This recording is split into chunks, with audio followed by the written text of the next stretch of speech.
Assalamu alaikum and hello everyone. Welcome back to my YouTube channel Mentopedia Foundation, and today is the second episode of my Mentopedia podcast.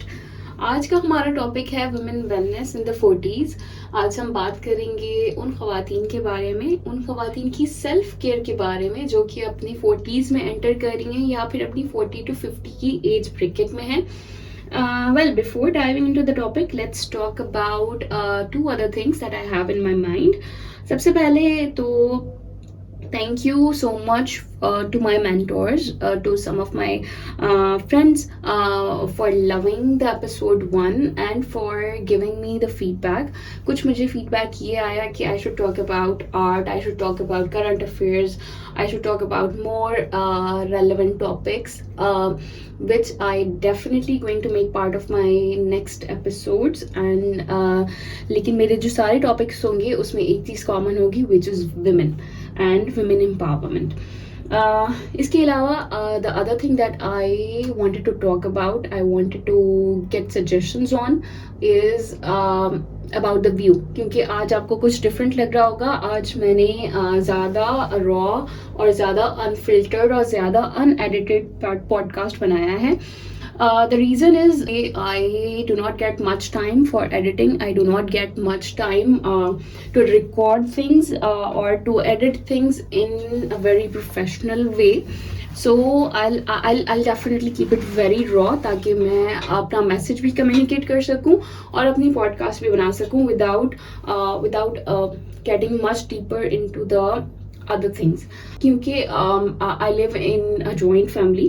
सो आपको हो सकता है background noises भी आए, और अगर हम इसको पॉजिटिवली देखें so you can definitely related with कि किसी एक फैमिली में होते हैं तो वहाँ पे you do not get a quite space, तो वहाँ पे आपके लिए बहुत मुश्किल हो जाता है चीज़ों को मैनेज करना. बट लेट्स सी हम कब तक कर पाते हैं. सो आज का हमारा टॉपिक है especially dedicated to the women of middle ages, जो कि हो सकता है कि आपकी और मेरी मदर की एज हो, जो कि हो सकता है कि आपकी और मेरी बड़ी बहन की एज हो या हमारी मदर इन लॉज की एज हो. एक चीज़ इन सब में कॉमन है कि वो अपने आप को पहले निगलेक्ट करती हैं और फिर बाद में अपनी सेल्फ केयर के बारे में हमेशा वो बाद में सोचती हैं. पहले वो अपनी फैमिली के बारे में सोचती हैं. The reason is quite obvious कि क्योंकि ज़्यादातर हमारी जो 40s की मेजॉरिटी जो हैं, आई डोंट से कि हमारी सारी 40s की जो ख़वातीन हैं वो हाउस वाइफ्स हैं या घर में रहती हैं, बट मेजॉरिटी चीज़ से डेफिनेटली रिलेट करेंगी कि वो ज़्यादातर घर में होती हैं और घर में अपना टाइम, अपनी एफर्ट्स, अपनी सारी एनर्जी इन्वेस्ट करती हैं विदाउट गेटिंग पेड. मैंने कुछ ख़वातीन से भी ये सवाल किया है. In fact when I join gym तो वहाँ पे भी कुछ ख़वातीन ऐसी थी जो कि 40s to 50s की एज में थी. And I was happy to see that women in 40s are now getting admission into the gym. बहुत ज़रूरी है उनकी सेल्फ केयर के लिए, बहुत इम्पोर्टेंट है. क्योंकि जब आप अपनी 40s की एज में आते हैं तो आपकी बॉडी की जो बोन डेंसिटी है वो काफ़ी फास्टर रेट पे गिरना शुरू हो जाती है. This is because estrogen levels basically जो कि आपकी बोन स्ट्रेंथ को मेंटेन करते हैं, जब एस्ट्रोजन लेवल गिरता है तो आपकी बॉडी की, आपकी बोन की स्ट्रेंथ जो है वो गिरना शुरू हो जाती है. एंड इन सीवियर केसेस आप ऑस्टियोपोरोसिस के मरीज भी बन सकते हैं या कुछ बोन रिलेटेड डिजीजेस के आप मरीज भी बन सकते हैं. So it's really important for women who are in their 40s, who are entering in their 40s age, कि वो अपनी हेल्थ का, अपनी मेंटल वेलबींग का बहुत ख्याल रखें.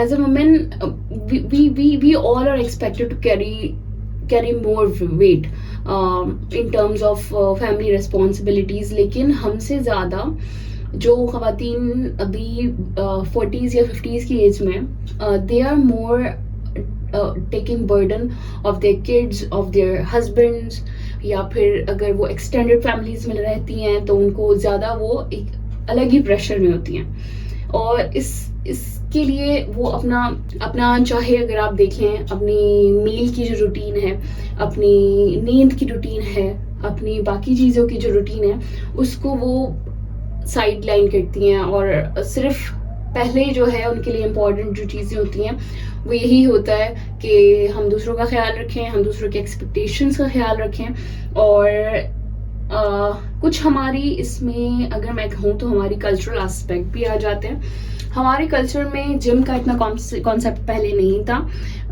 अब आई एम हैप्पी कि ये कॉन्सेप्ट बढ़ रहा है, लेकिन if I talk about Sindh, तो सिंध में अभी भी काफ़ी कम लोग हैं जो इस चीज़ को अडॉप्ट कर रहे हैं, स्पेशली वुमेन की मैं बात कर रही हूँ यहाँ पे।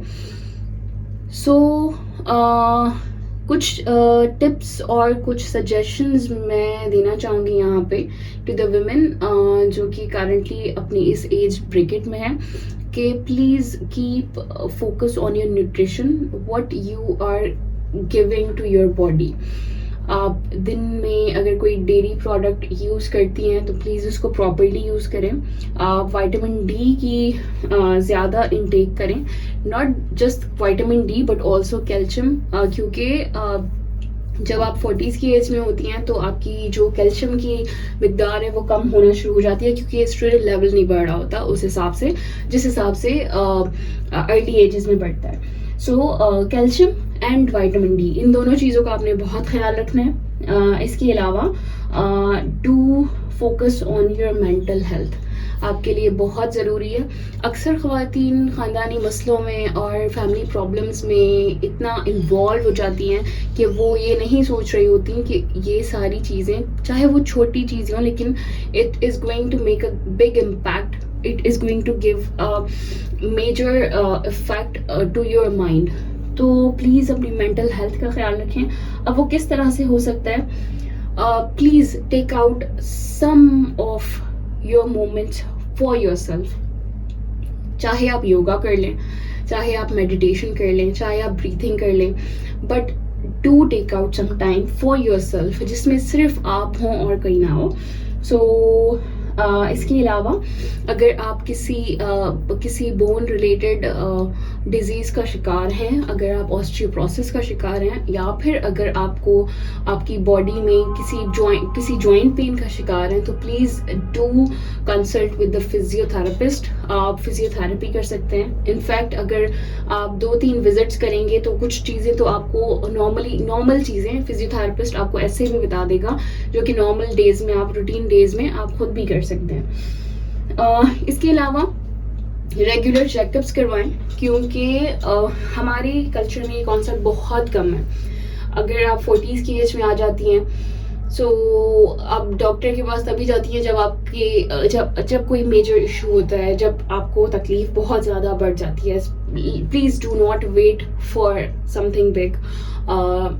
पहले ही दफ़ा में प्लीज़ डॉक्टर से कंसल्ट करें अगर आपको कोई भी थोड़ा सा भी कहीं पे भी पेन या कोई इशू है, या फिर कोई ऐसी चीज़ है जो आप किसी को बता नहीं रहे। इसके अलावा प्लीज़ डू टेक सप्लीमेंट्स। मैं किसी भी ऐसी लेडी से मिलती हूँ जो कि अपनी 40 to 50 की एज में होती हैं, आई डू सजेस्ट देम कि please if you are not taking any supplement, please consult your doctor, any lady doctor if you have, और अपना चेकअप, रूटीन चेकअप करवा के उस हिसाब से प्लीज़ सप्लीमेंट्स लेना शुरू करें, क्योंकि आपकी बॉडी कैल्शियम नहीं बना रही उतना जितना आपकी बॉडी को ज़रूरत है।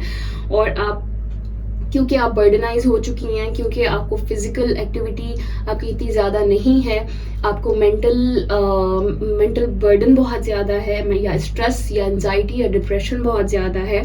सो उसके लिए बहुत ज़रूरी है कि आप अपनी सेहत का ख्याल रखें। Supplements and with that the physical activity में अगर आप नेचुरली दैट्स द फैक्ट, अगर आप सिर्फ 20 मिनट अपनी दिन का टाइम निकाल के सिर्फ 20 मिनट ही वॉक कर लेते हैं, वॉक भी वही वॉक जो आप यूजुअली आप अपने घर के बाहर कर सकते हैं, तो 20 मिनट की प्लीज़ 20 मिनट की वॉक कर लें, इससे भी आपकी काफ़ी हेल्थ इश्यूज रिजॉल्व होंगे, not just the physical health issues but mental health issues as well, क्योंकि आप खुली फिजा में जब सांस लेंगे तो वो आपके दिमाग को भी तरोताज़ा करता है। लेकिन ज़्यादातर जो जॉइंट फैमिली की ख़वातीन हैं वो अपनी मेंटल हेल्थ का बिल्कुल भी ख्याल नहीं रखती. They start taking the depression pills, they start taking the things that can be dangerous in the long term. आप अगर कोई डिप्रेशन की एंजाइटी की टैबलेट ले रहे हैं so you are going to be addicted of it, और ये बहुत बहुत डिफिकल्ट होगा आपके लिए छोड़ना. So first focus on those things that are natural. सबसे पहले योगा मेडिटेशन करें. अगर आप मेडिटेशन के लिए टाइम नहीं निकाल पाते, आपको योगा का कुछ नहीं पता, सो आप छोटी छोटी वीडियोस देख लें योगा से related.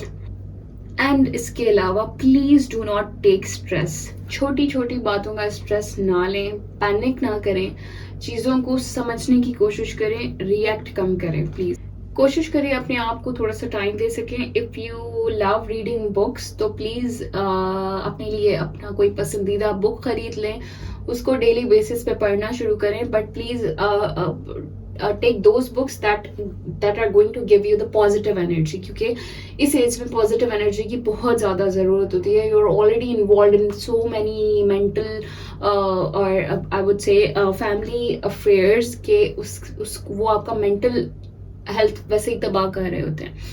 So please take out some time, do any of your favorite activity, not just the watching dramas. Please थोड़ा सा उसको अवॉइड करें, स्क्रीन टाइम को कम करें और थोड़ा सा बुक रीडिंग को बढ़ाएं. जस्ट डू एनीथिंग जो आपके माइंड को रिलैक्स करता है और जो आपको फिजिकली भी एक पॉजिटिव एनर्जी दे रहा है. So this was all about my today's podcast.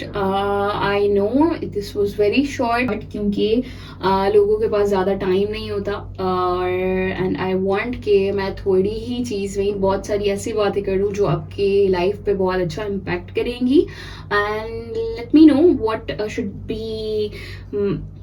be the next topic, और हम किस पर बात कर सकते हैं. और लेकिन मेरा एक मैसेज है to all the women who are currently in their 40s or in their 50s.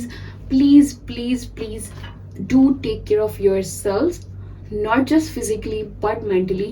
आपके फैमिली मैटर्स रिजॉल्व हो जाएंगे वैसे ही जब आप अपना ख्याल रखेंगे. Keep yourself very calm, composed, or take care of yourself. Thank you all. Love yous.